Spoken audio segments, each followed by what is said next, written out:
Hello, and welcome to today's City Club of Boise virtual forum, Climate, Health, and Idaho's Economy. I'm Dr. Catherine Himes, City Club of Boise board member and today's moderator. This program is being recorded and will be posted on our YouTube channel, and the audio will be provided to our media partner, Boise State Public Radio. City Club of Boise brings people together to explore community issues and hear diverse viewpoints by creating spaces where conversations happen. This is possible through the support of our members and sponsors. We say thank you. Today's forum is sponsored by the Ada County Medical Society. Our premier sponsor is Northwest Nazarene University and the NNU College of Business. Our annual sponsor is the University of Idaho. We also receive support from our forum series sponsors, AARP Idaho, Bank of Idaho, Echelon Group, Micron, Optum Idaho, Pacific Source Health Plans, and Small Mine Development. City Club of Boise receives grant funding from the Idaho Humanities Council. The Osher Institute for Lifelong Learning at Boise State University is our community partner.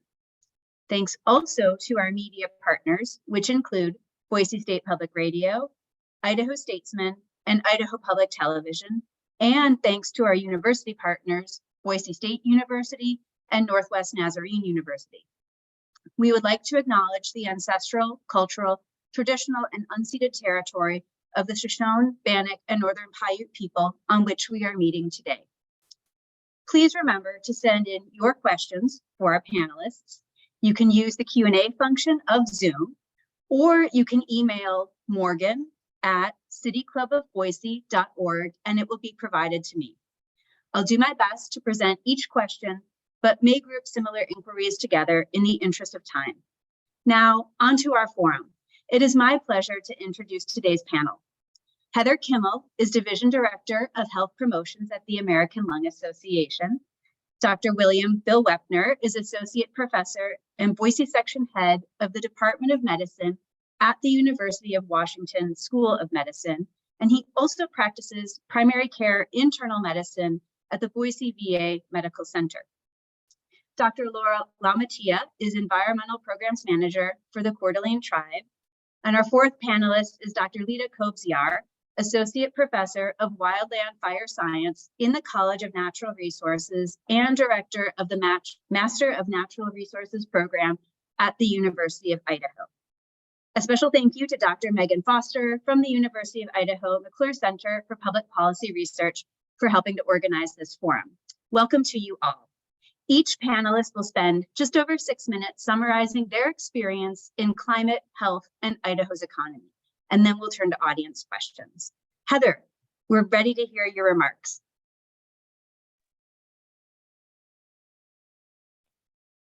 Hello, everyone. Thank you for having me here today to talk about the intersection of climate change, health, and the economy.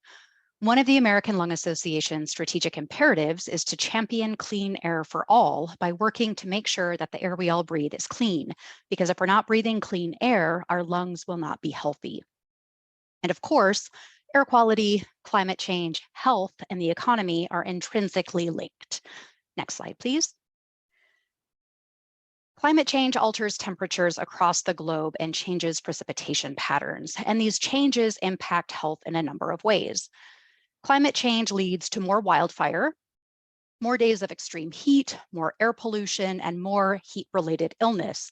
And these impacts reduce workforce productivity, increase healthcare costs, and cause property damage. Increased heat impacts health by worsening existing health conditions like heart, lung, and kidney diseases. And heat also makes it harder for most bodily systems to operate, which is why we see dramatic increases in heat-related deaths in people who are unable to access cooler spaces. So people like older adults, people in low-income communities, and the unhoused. And high temperatures can also lead to vitamin deficiencies in the food we grow and can make nutritious food more expensive and harder to come by. And heat, of course, also impacts another of the big risks to Idaho, which is wildfire. Wildfires impact our health because of the immense amount of particle pollution they put in the air. The smoke from wildfires is a mixture of carbon dioxide, water vapor, carbon monoxide, particulate matter, and other organic chemicals and trace minerals. And exposure to this smoke can cause serious health problems ranging from pneumonia and asthma attacks to cardiovascular episodes. And outside of its impact on wildfire, heat also increases ozone pollution and leads to more pollen and other allergens in the air, which leads to more people having more severe allergies that last longer.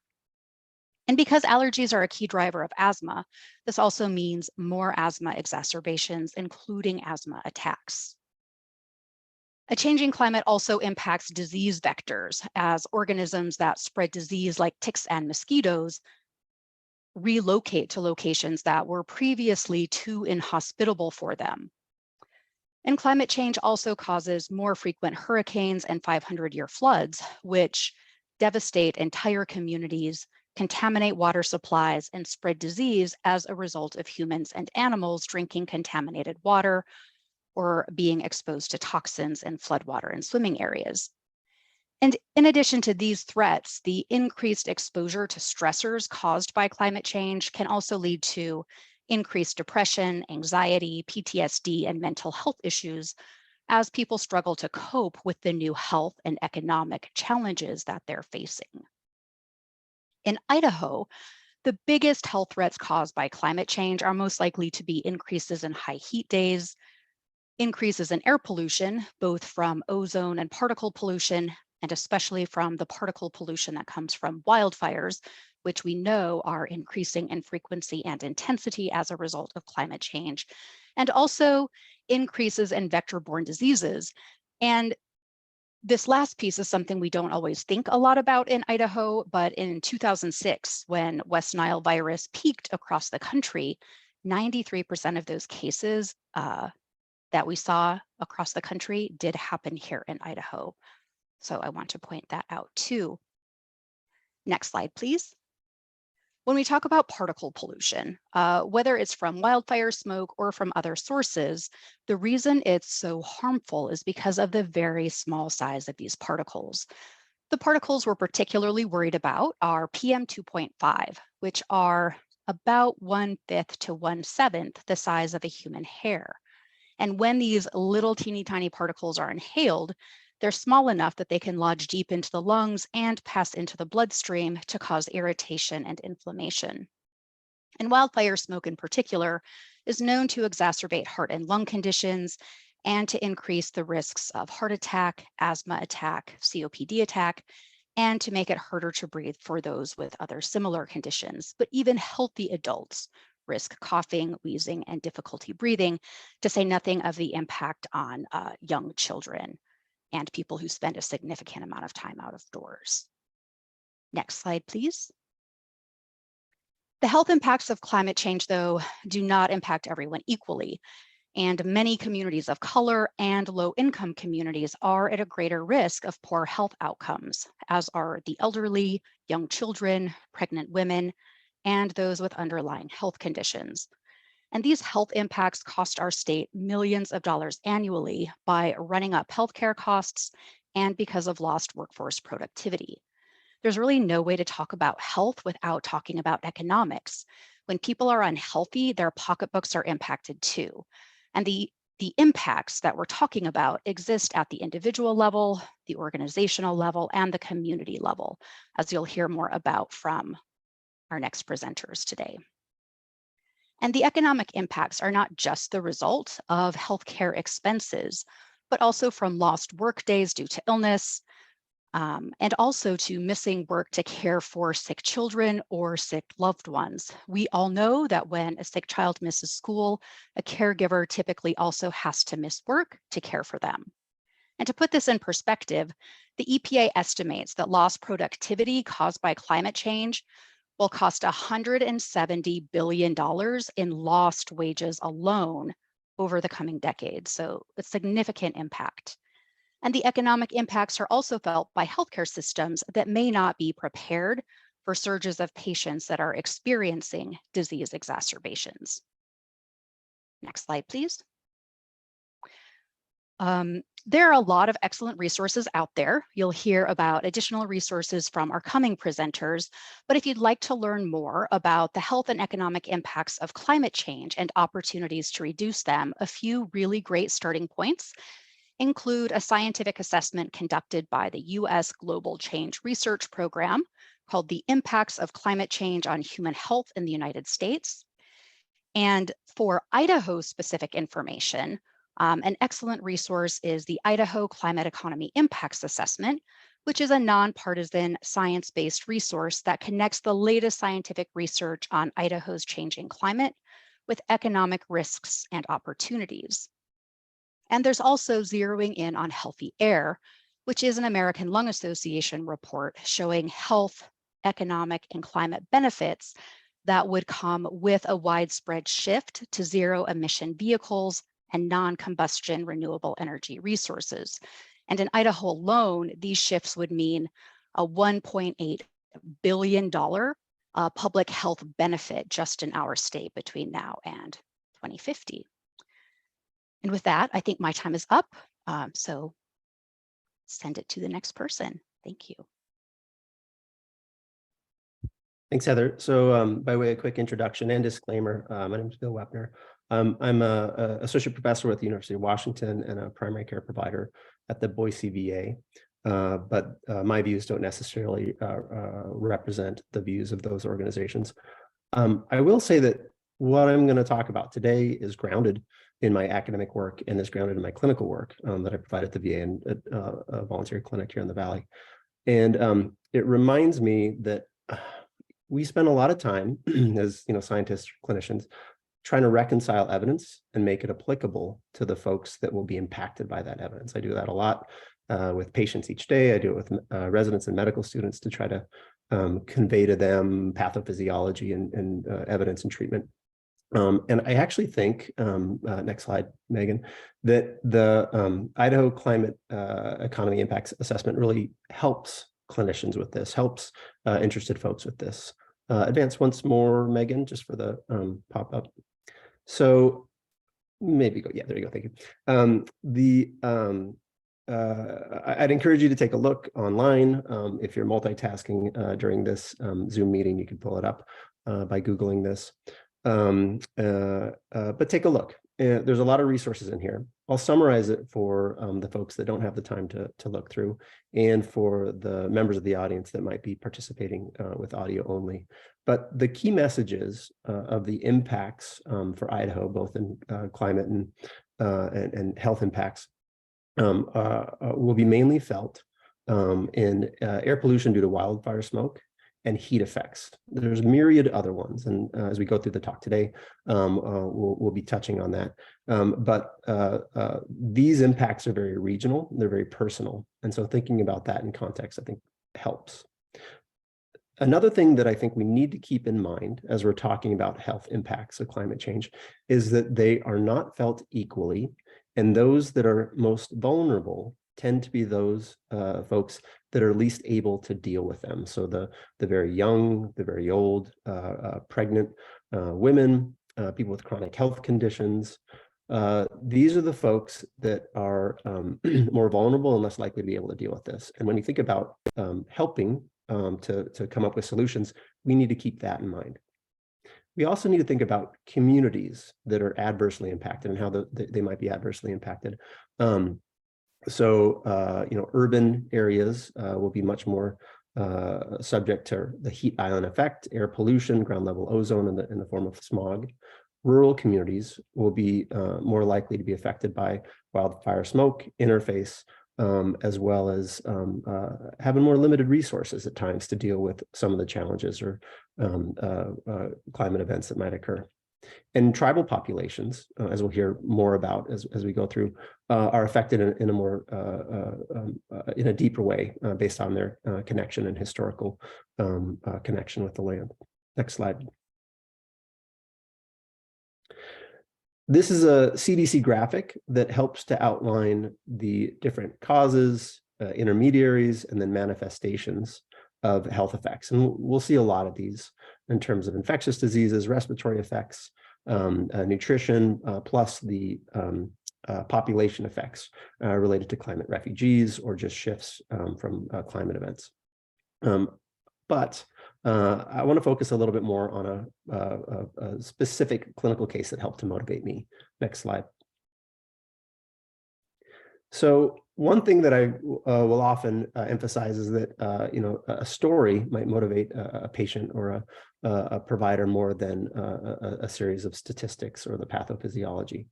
This was a patient case that motivated me, and I think it gives a good sense to the phrase that health is the human face of climate change that David Hunter, Howie Frumpkin, and Ashish Jha put in their New England Journal of Medicine article several years ago. So this was about the same time that article came out. I had a patient that was is a 65-year-old Vietnam vet. He's a retired farm worker who had a history of COPD from years of smoking that was exposed to particularly bad air conditions when he went to his mother's funeral. It was his friend's funeral. And he stopped by his mother's facility on the way home. He knew that it was a bad day. He still wanted to attend these important events. And on the way home, his chest started tightening up. And despite spending the rest of the night using his available treatments that he had, he ended up in the hospital, and despite their best efforts, ended up in the ICU, intubated. And that's where I saw him the following day. Next slide. The air conditions that were present during that time are shown in this slide for folks that can't see it, listening on audio. On the right-hand side, it shows a normal day in Boise in the Treasure Valley with clouds and blue sky. And on the left, it shows the air conditions that day. And it's basically socked in smog and air pollution as much as you can see. You can barely see anything else on the camera. Next slide. This story, and I think other patients like it, we will be seeing more and more of as wildfires and air pollution resultant from that gets worse in the state of Idaho. This graphic shows the projected increase in the risk of very large fires. And you'll see that Idaho is in the dead center of the West where these fires will be occurring. We know that these smoke events are associated with more hospital admissions. We know that people with respiratory conditions are more at risk from these. And we've been seeing more and more days that have unhealthy for sensitive group conditions. Next slide. Similarly, we'll be seeing more and more high heat risk index days, as shown in this slide, where in the years before 2000, there's very few days above 100-degree Fahrenheit heat index day. And in the future, we'll be seeing more and more of those spread throughout the state of Idaho, through the Snake River Valley and even in the North Panhandle. Next slide. Finally, just to remind us that climate change and increasing heat makes common problems such as allergic rhinitis or pollen-sensitive conditions worse and worse as we have longer pollen seasons with more pollen in the air, and it's stretching to more and more regions. So we'll just be seeing common things being more common. Next slide.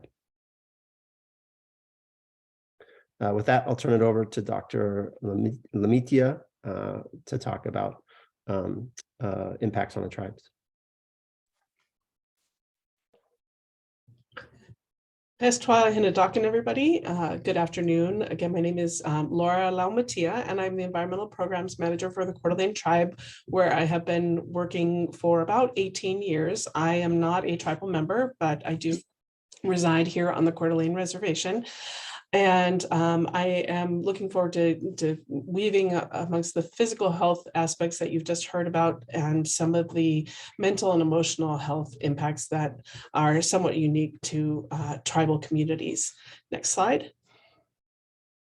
So when we're thinking about tribal health, as Dr. Weppner mentioned, there are some broader conceptions of health that are unique to Indigenous communities because of their unique connections to their landscape. I do want to point out that there are 574 federally recognized tribes in the United States, as well as a number of state recognized tribes. And each one of these tribes has a unique history, a unique relationship to land, unique culture, and a unique story of the impacts of colonization on their communities and their health and economy. In Idaho, we have 5 tribal reservations, including Fort Hall, which is home to the Shoshone and Bannock tribes, Duck Valley, home to the Shoshone and Paiute tribes, the Kootenai tribe of Idaho, Coeur d'Alene Reservation, home to the Coeur d'Alene tribe, and Nez Perce Reservation, the Nez Perce tribe. So I am not speaking in behalf of any one of these tribes, but what I do want to stress is that one thing that is common across these tribal communities is their history of a connectedness to each other as well as to their landscape. And one of the things that's really important when we're thinking about tribal health is that the wellness of the community is inextricable from the wellness of the individual, and that climate and its impacts on landscape have unique impacts on spiritual and emotional health as well. Next slide. So when we talk about health, a lot of, on a community context, we will hear about social determinants of health. And what social determinants of health are referring to generally are the conditions into which we are born and live, our economic stability, our access to education, healthcare, our neighborhood, our built environment, our social and community factors. And for tribal communities, we see a lot of disparities in a lot of these social determinants. So on the left, I have a graph of our median household income for our American Indian population on reservations in Idaho compared with the US household income and Idaho household income as a whole. And I do want to note that I excluded the Kootenai tribe because the sample size error was so large that it was difficult to include. But what you can see in the graph is that just generally speaking, our native populations have a significantly lower median household income. In addition to that, tribal communities are much more likely to be exposed to pollutants and toxins. Out of 326 reservations in the community, 152 are located within 10 miles of a Superfund site. American Indian and Alaska Native people have higher rates of asthma than the general population. They're much more likely than white Americans to live in households without indoor plumbing. And between 2004 and there's an area that should say 2018, sorry, the CDC found that Indigenous Americans had the highest rates of death from extreme heat.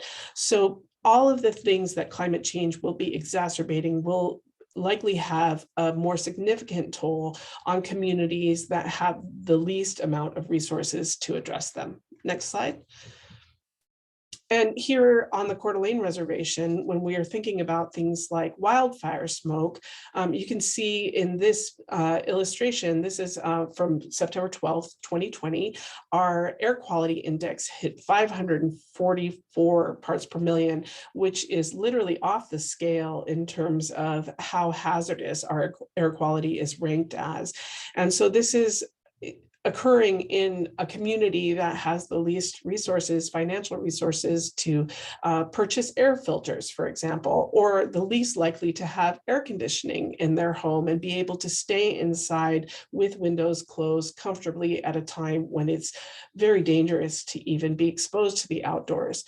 At the same time, I think it's important to note this is also occurring. Our wildfire season is lengthening and occurring during times when tribal people would traditionally be in the mountains, gathering huckleberries, preparing for fall harvests. And so it's also interrupting a lot of traditional and culturally significant practices. Next slide. So in thinking about climate health, one of the terms that is coming about in the literature in recent years is this concept of solastalgia. And that is basically the distress that is produced by environmental change impacting people while they're directly connected to their environment. So it's a very place-based grief that is occurring in reaction to disasters or extremes presented by climate change. And can cause emotional distress, anxiety. It's associated with higher rates of suicide. And I have on this slide an illustration, if you're listening on the radio, a picture of a dry stream bed here in Idaho from the USGS in 2022 associated with the droughts that we've been experiencing, as well as a picture of an algae bloom in Fernan Lake here in northern Idaho. Fernan has been afflicted with algae blooms that have restricted recreation and public access. So these are the kinds of things that are occurring in our region in Idaho that are impacting the general population. But I would argue that we are seeing these in Indigenous communities and have been experiencing them for many years. So next slide. When it comes to Indigenous communities, one of the major factors is the dismantling of their connection with first foods. When we think about economy as an allocation of resources to fulfill the needs of those living and operating within it, we can't separate economy from traditional first foods. Here we see camas, huckleberry, water potato, fisheries. All of these have been damaged over the last century and a half by things like mining and land use changes, but we are seeing these declines sped up and exacerbated by warming temperatures. Next slide. So for Idaho tribes in particular, the loss of fisheries is one of these unique issues tied intimately to treaty rights and culture that I believe is also a health factor. And we're seeing a decline in salmon that has been created by dams, by, again, habitat destruction, by warming temperatures. But next slide, we are also seeing in the literature that climate, rising temperatures in the ocean, rising temperatures in streams and tributaries across the Columbia Basin is likely to produce a very challenging circumstances in which Chinook salmon recovery faces challenges that may even be considered insurmountable. Next slide. So I just wanted to end with, in terms of Indigenous health, providers should be really attuned to not just things like air quality and physical and cardiovascular health, but they should be trained in recognizing the unique impacts of emotional, mental health implications of climate change and how it can exacerbate existing historical and current traumas to Indigenous people, and that wherever we can, by reconnecting to landscape and looking at restoration of natural systems, that is a health strategy for Indigenous communities. I also think that it's important to acknowledge that many Indigenous communities have the protection of biodiversity in their communities that can also lead us to paths that are going to be beneficial to Idaho communities in general. Thank you.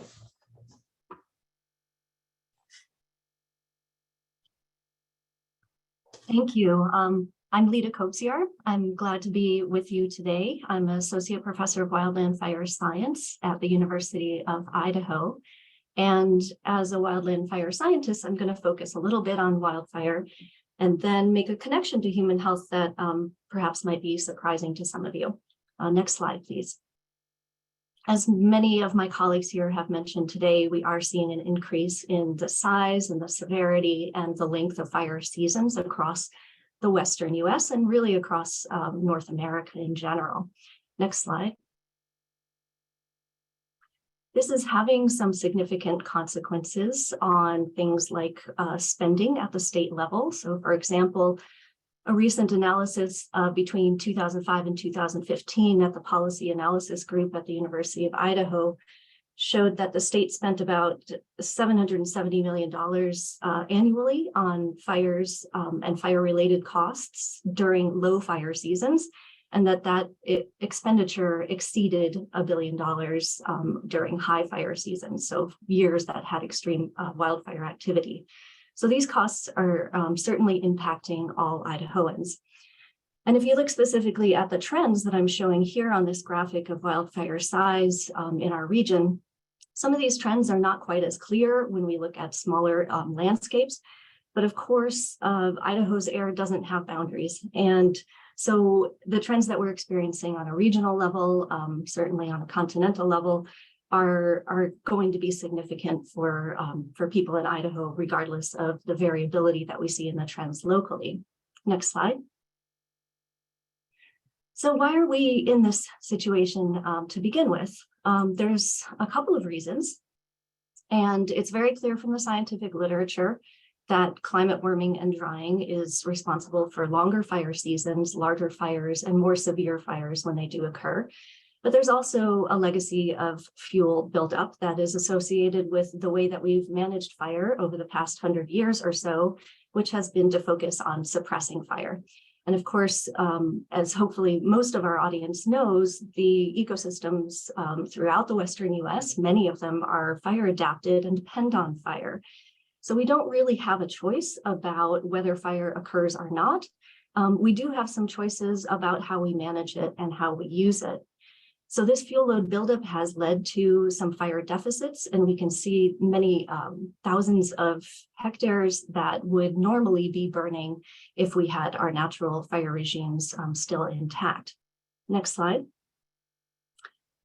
So we've learned that we can't eliminate fire, nor would we really want to, given its natural role. But like I said, we have a choice in how we manage it.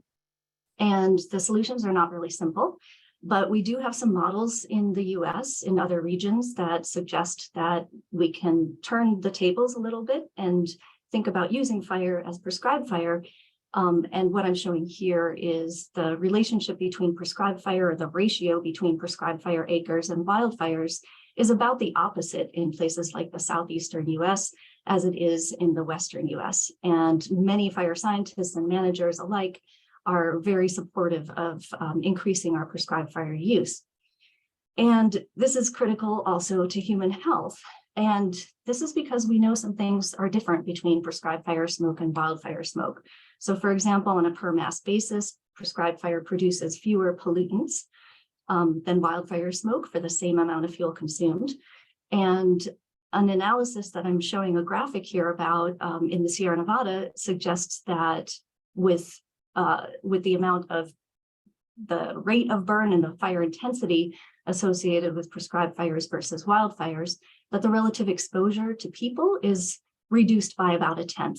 So 10 times higher exposure of particulate matter associated with wildfire conditions compared to prescribed fire conditions for the same area being burned. So I think that's a really important message for us to think about going forward in making decisions about how we manage fire. Next slide. And there are, of course, broad implications of this. And you've heard about this, these connections from my colleagues so far. I want to point out, though, that there is also potentially a connection with infectious disease specifically. And this is something that we've been researching for the past handful of years. Fire has a role in affecting infectious disease with regards to transmission, habitat, the pathogens themselves, and susceptibility. And some of the ways that fire affects pathogens are in relation to the range and distribution and abundance of those pathogens. Next slide. And we've seen some real increases in the last 50 years or so of some of the main species of fungi, for example, that cause lung infections in the US. And so we started to wonder about whether there might be a connection between infectious disease and wildfire smoke. Next slide, please. And once again. And 2 more times, thank you. And so we began to measure the microbes that we could find in smoke in the last 5 years or so. And what we found is that there's a tremendous amount of microorganisms that are being aerosolized during wildland fires. And what I'm showing here is an example of a Rocky Mountain forest fire that is akin to wildfire conditions, so high intensity, high severity type fire. And we're seeing over 100,000 cells emitted per square meter per second. So a really large amount of microbial organisms being emitted into the smoke column. And if we use the estimates of particulate matter from Idaho in 2021, this would equate to about 2019 tons of microbes per year that are being aerosolized into the smoke column and then moved downstream with the smoke. Next slide. And whether or not this microbe transport through smoke affects human infection rates is still an open question. but it's something that we're working really hard to answer and to explore in the interest of understanding whether this explains some of the epidemiological trends that we see in infectious disease. And of course, that's important not only for firefighters, but also for the public at large. Thank you. Well, a big thank you to all of our panelists for summarizing their experience in climate, health, and Idaho's economy. Before we turn to questions, I'll pause briefly to remind our radio listeners that you are listening to a City Club of Boise forum on climate, health, and Idaho's economy. So the first question has to do with this term threat multiplier or health threat multiplier. And I think some of us have heard on the news or in conversations that climate change is referred to as a health threat multiplier. Could you elaborate on this concept? Heather, I don't know if you have an answer top of mind. Laura, you may want to weigh in as well, because it might look a little bit different to tribal communities. And Bill, practitioner side, it's open to anyone. Sure. Thanks, Catherine. I think that's a great question. And I think there are lots of different ways we can think about health and climate change in kind of different contexts. But, you know, until climate change had been talked about primarily as an environmental, we talked a lot about increases in temperature, the melting of polar ice caps, sea level rise, impacts on animals and ecosystems. And these impacts are incredibly important, but when we talk about climate change only as an environmental issue, it downplays the risks that it caused, particularly to kind of individuals and communities. So today, I think there's more conversation about climate change as a threat multiplier, which means that the direct effects of climate change, like extreme heat and warmer weather and more air pollution, have impacts beyond environmental ones. And it shows us that climate change is directly responsible for exacerbating other societal tensions, like extreme weather events and all of the kind of secondary and tertiary impacts of wildfire on individuals, communities, health, food, water supplies. And the same thing would apply, you know, when we're thinking about impacts of hurricanes and floods. But climate change, it impacts housing, it impacts food, it impacts health problems. And that's what we're talking about when we think of climate change as a threat multiplier. And in addition, you know, the societal threats that we're seeing with climate change, some of these threats have been around for centuries, but they're happening faster and more severely, and they're impacting more people now with climate change. And it's, you know, I think as everyone has mentioned today, it's the most vulnerable people, both around the world and here locally in Idaho communities, that are already being impacted and that will continue to be impacted most heavily. Thanks, Heather. Anyone else want to weigh in on this term? Bill. Catherine, I could just comment a little bit from a health systems perspective. We a lot of times look at relationships in a linear relationship pattern. We kind of have expectations where there'll be a certain incremental increase in, let's say, in this case, you know, the number of people or patients affected, number of hospitalizations occur, and then we reach a tipping point. And the compounded tipping points I think about related to climate change. So, you know, extreme climate event, a heat wave, where the healthcare system is further impacted by electricity outage. And trying to think about managing that with an influx of people, of patients, and then the healthcare system infrastructure not being able to cope with that is particularly concerning. You know, today, folks in North Carolina are without power because apparently somebody intentionally shot up some transformers. The place that people are going to charge their devices, their medical devices, and get help is the hospital, which is the local hospital, which is operating on their diesel backup system.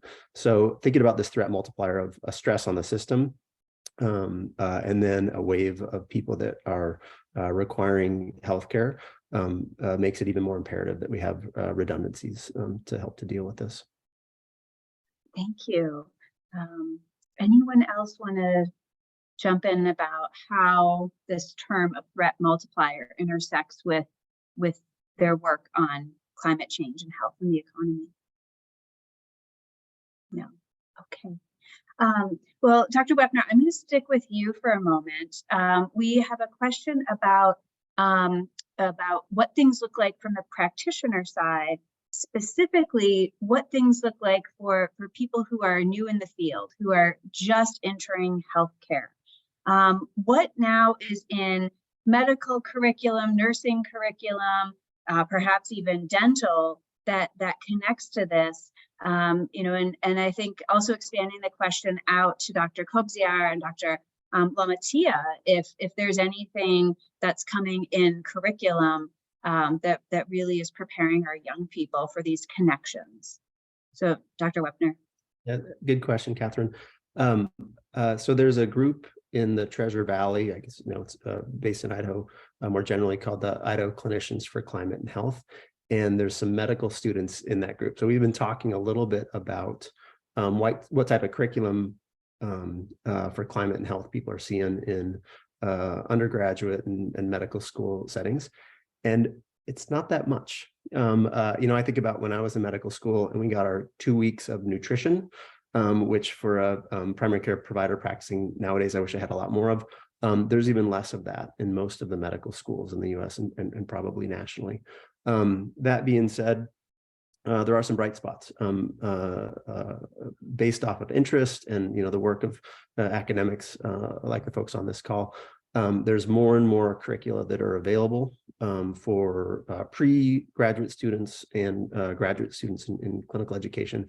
And there's more opportunities for those that are in practice to do fellowships, certificate programs, and to learn more and more about it.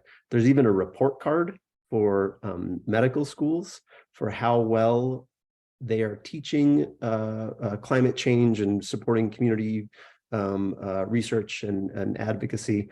The University of Washington is on that report card. They got a C+. Other folks in the region, U of U got a C or C-, OHSU got a C-, and ICOM, Idaho's College of Medicine, hasn't yet gone through the report card, but there's attention being paid to it, and I think some realization that more needs to be done. Thank you.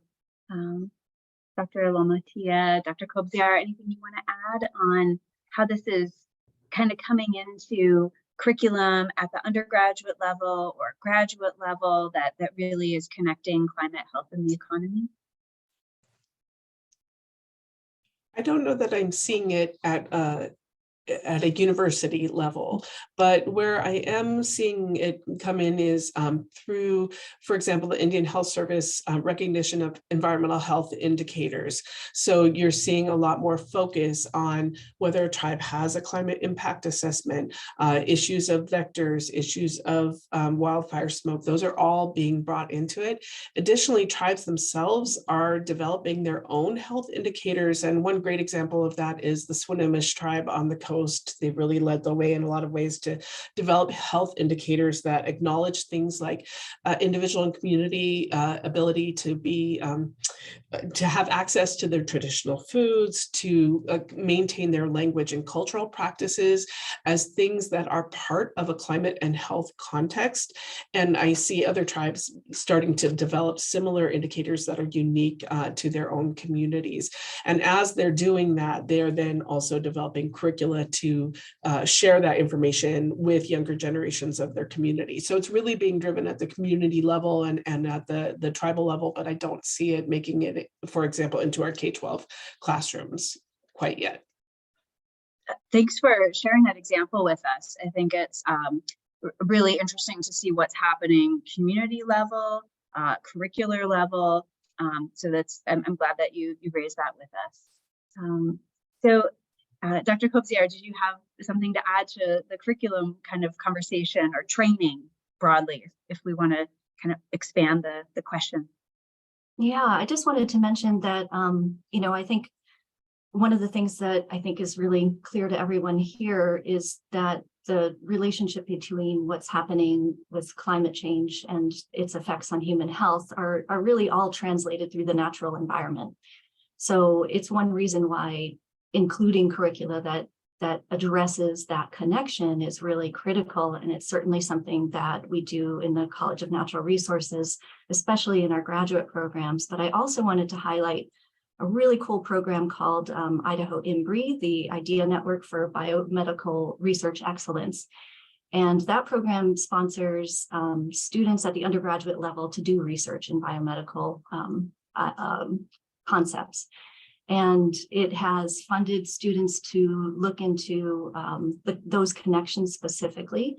And so not only thinking about biomedical repercussions in a more traditional sense, but in connecting those to how we manage and treat our natural environment, because as we know, it's a very important connection to make. So that's one program that I think has done an exceptional job of providing opportunities for that type of research experience at the undergraduate level. Thanks for sharing what's happening in that program with us. I'm glad that we're creating this list of places for people to go to learn more. Heather talked about that. I think everyone's touched on where you can learn more about what's happening specific to Idaho. Well, I'm going to actually combine two questions that have come in and maybe hopefully address others' curiosity about fire and forest and particulate matter, because there are quite a number of questions around fire and forest and health.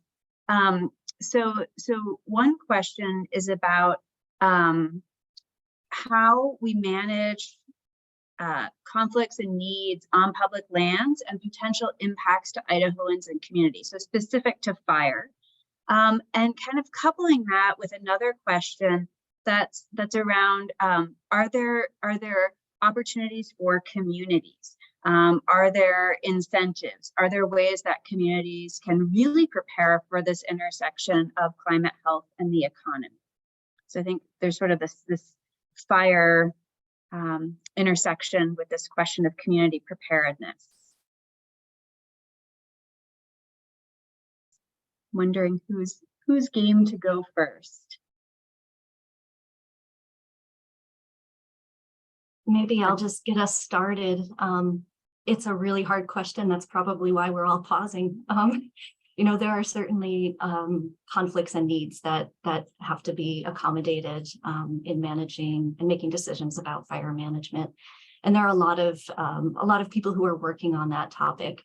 And, you know, as far as my perspective is concerned, organizations like the Prescribed Fire Council that has brought together pretty much every representative agency and stakeholder group in the state to talk about different ways that we can use fire and reduce the potential risk and threat and impacts of wildfire. Those kinds of assemblages are really powerful.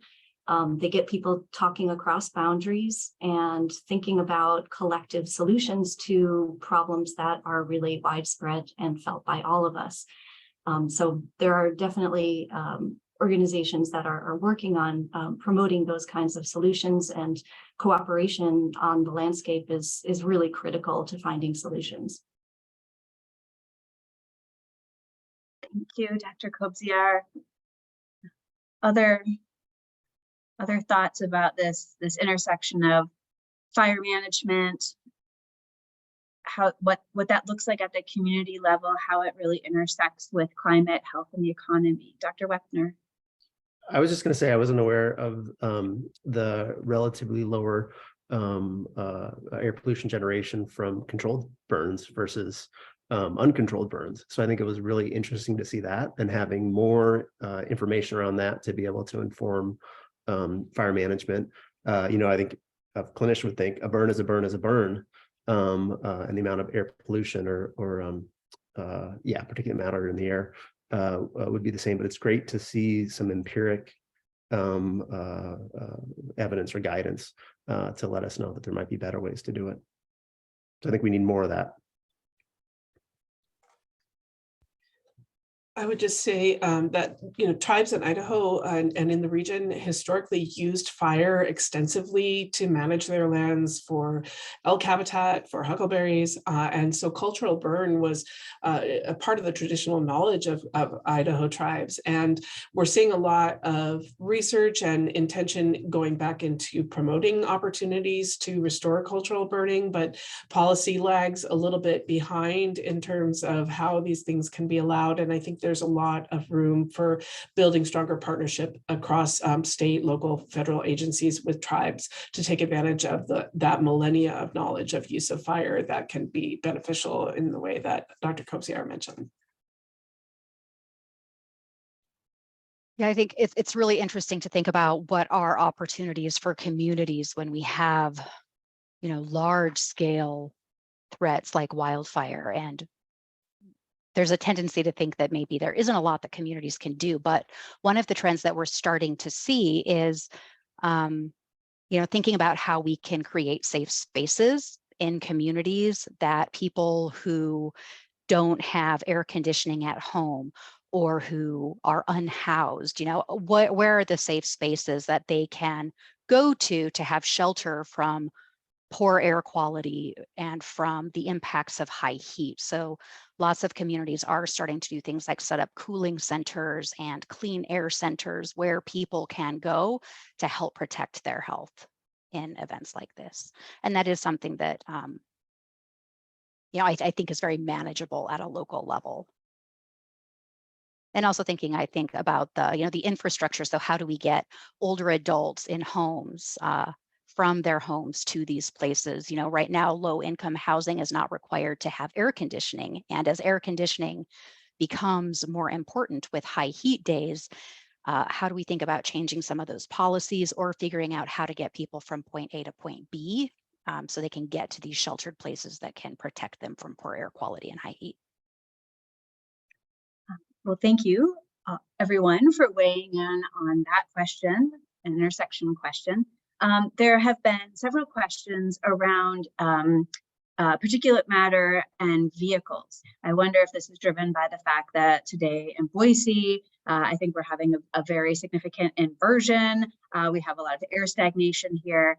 And so there's questions about vehicle emissions, about trucking centers, like if there's sort of like a diesel trucking hub and maybe some changes that different municipalities are making around that, and health. And what should people be concerned about that aspect of climate and health and the economy? Can microbes move through the air in a similar manner during these times of air stagnation? I don't know who wants to take this question, but there's just a lot of interest in what comes from our vehicles.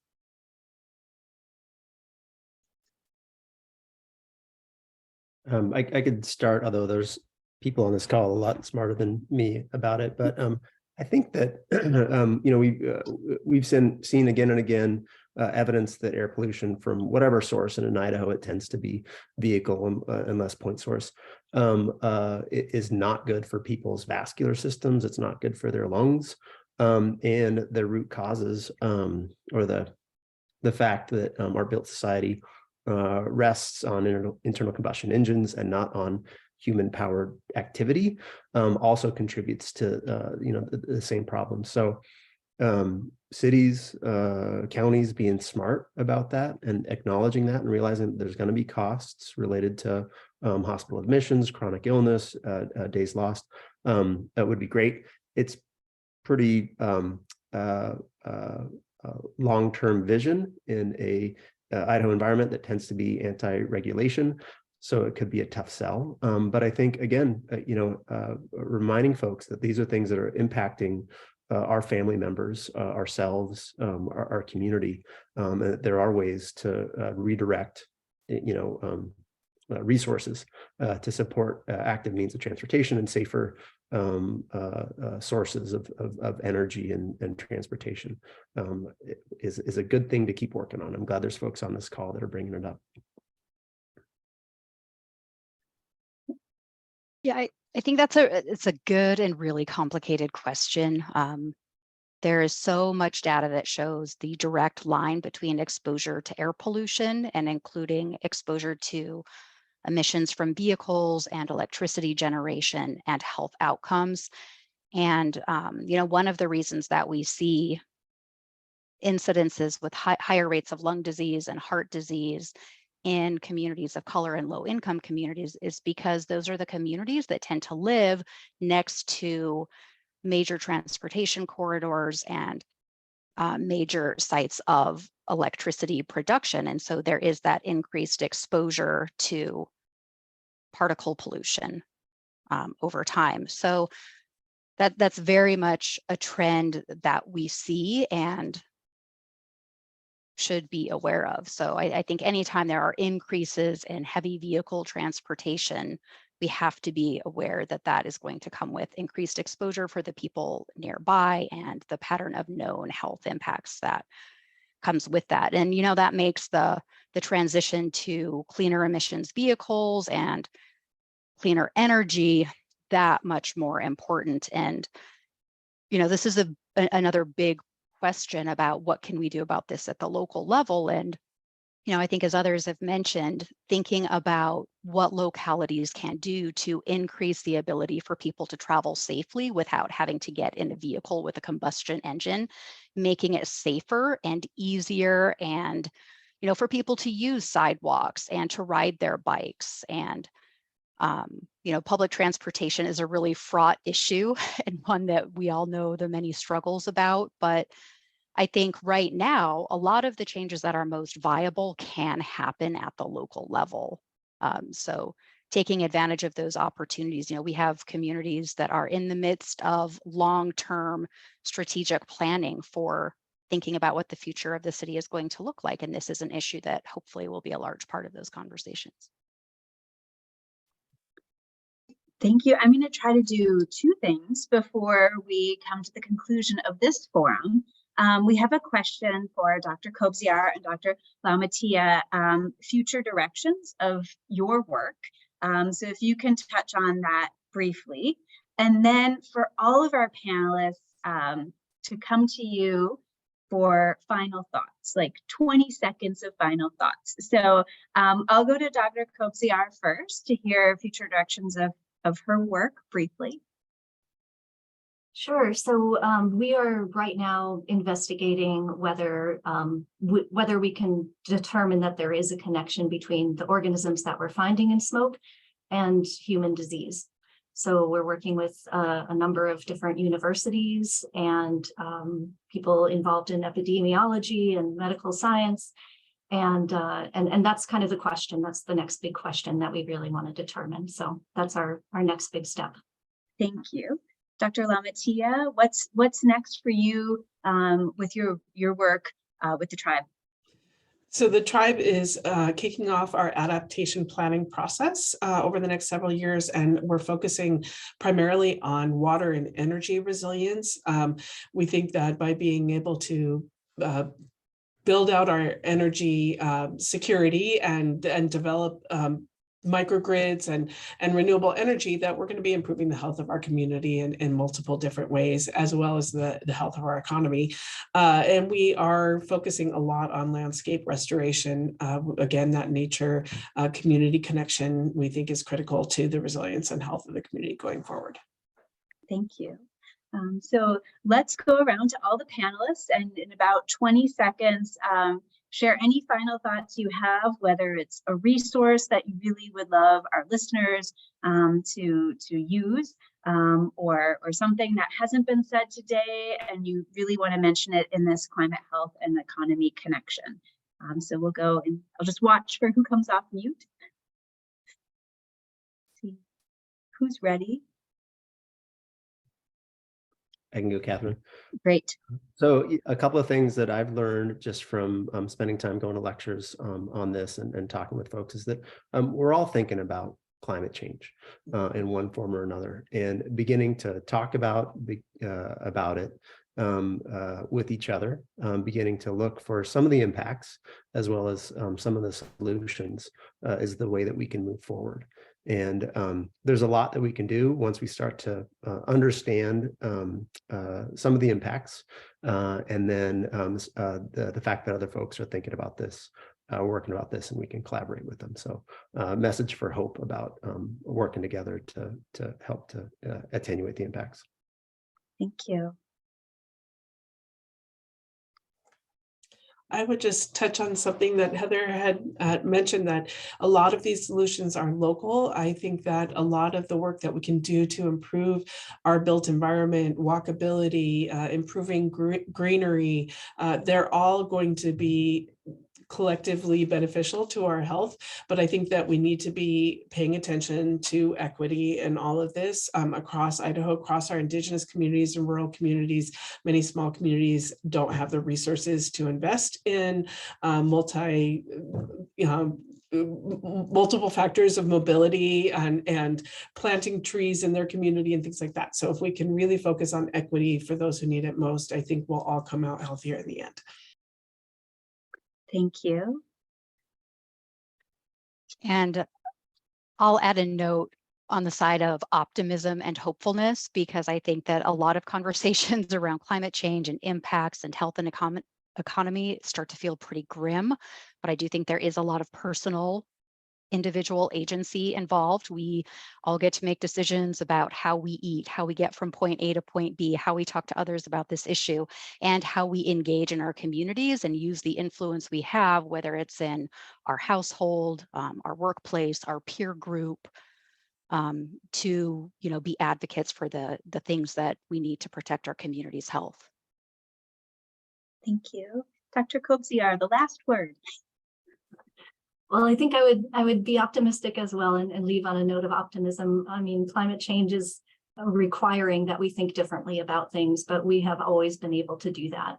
And as long as we are courageous in refining our boundaries, or defining, maybe dissolving the boundaries of our thinking about how to address these challenges and work together, and especially at the local level, I think we can do that. Great. Well, I love this theme of crossing boundaries and working together and thinking creatively, and how we can have communities be strong. So I want to thank everyone so much for joining today, this intersection of climate, health, and Idaho's economy. And I hope that you have a wonderful Tuesday. Take care.